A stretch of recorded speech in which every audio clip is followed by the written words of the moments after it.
বাল্যবিবাহ একটি ব্যাধি, আর এই ব্যাধি দূর করতে এবার কোমর বেঁধে পথে নেমেছে গলসি 2 নম্বর ব্লক।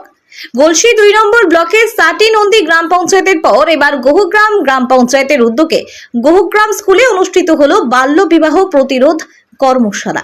এদিনের কর্মশালায় উপস্থিত ছিলেন গলসি 2 নম্বর পঞ্চায়েত সমিতির বন ও ভূমি কর্মদক্ষ কৌশিক শাম, গোহগ্রাম গ্রাম পঞ্চায়েতের প্রধান জবা দলুই, পঞ্চায়েত সমিতির সদস্য লক্ষ্মী নারায়ণ বাগদি, পঞ্চায়েত সদস্য মুনমুন অধিকারী, সিডিপিও সহ বিদ্যালয়ের প্রধান শিক্ষক ইমদাদুল হক ও বিদ্যালয়ের ছাত্রছাত্রী এবং তাদের অভিভাবক অভিভাবিকারা।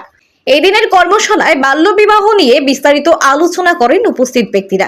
তারা বলেন, অপ্রাপ্ত বয়সের ছেলে মেয়েদের বিয়ে হলে মেয়েদের মাতৃত্বের সমস্যা হয়, যেমন অল্প বয়সে গর্ভধারণ করার ফলে মাতৃমৃত্যু, মা ও শিশুর অপুষ্টি হওয়ার ফলে দুজনারই ভয়ানক শারীরিক সমস্যা দেখা দিতে পারে, যা মৃত্যু পর্যন্ত হতে পারে বলে জানান তারা।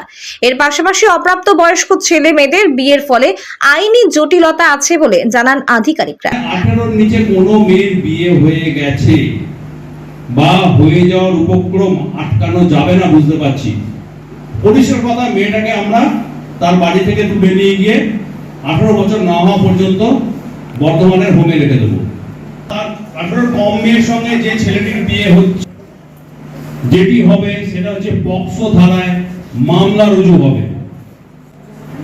পক্সো পুরোপুরি জামিন অযোগ্য ধারা। কদিনের জন্য বাচ্চাটা ছেলেটা জেলে চলে যাবে কোনো ঠিক নেই। ছেলেটা যদি 18 বছরের কম বয়স হয়, সেক্ষেত্রে পক্সোটা হবে না, অন্য কিছু ঝামেলা হবে, সেও হোমে থাকবে। এবং পক্সোতে যদি মামলা হয়, পক্সোতে কিন্তু কোনো অন্য কিছু দেখা হবে না, সরাসরি জেল হেফাজত। আধিকারিকরা বলেন, অপ্রাপ্ত বয়সে বিয়ে হলে মেয়েরা প্রাপ্ত বয়স না হওয়া পর্যন্ত তাদের হোমে রাখা হবে। সেখানে কারোর সাথে দেখা করা বা কোনো কথা বলার সুযোগ থাকে না। ছেলেদের ক্ষেত্রেও তাই প্রাপ্ত বয়স না হওয়া পর্যন্ত তাদের বিয়ে না করার পরামর্শ দেন আধিকারিকরা। বর্ধমান থেকে সঞ্জিত কুরি রিপোর্ট, বিপি নিউজ, পূর্ব বর্ধমান। এবং স্কুল পর্যন্ত আসার জন্য, জুতো পরে আসার জন্য সেটাও ব্যবস্থা করছে। কেন আমরা সকলে জানি, শিক্ষা ক্ষেত্রে স্কুল ছুট যদি না হয়, বাল্য বিবাহ কিন্তু অনেকটাই আটকানো যায়।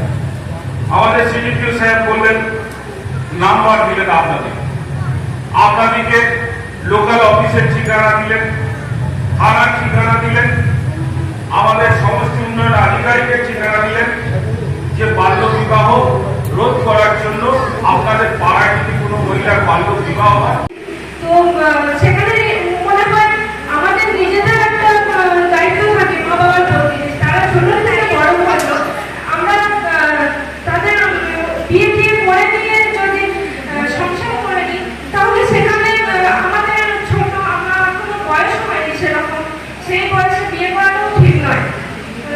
এরপর সারাটা বললেন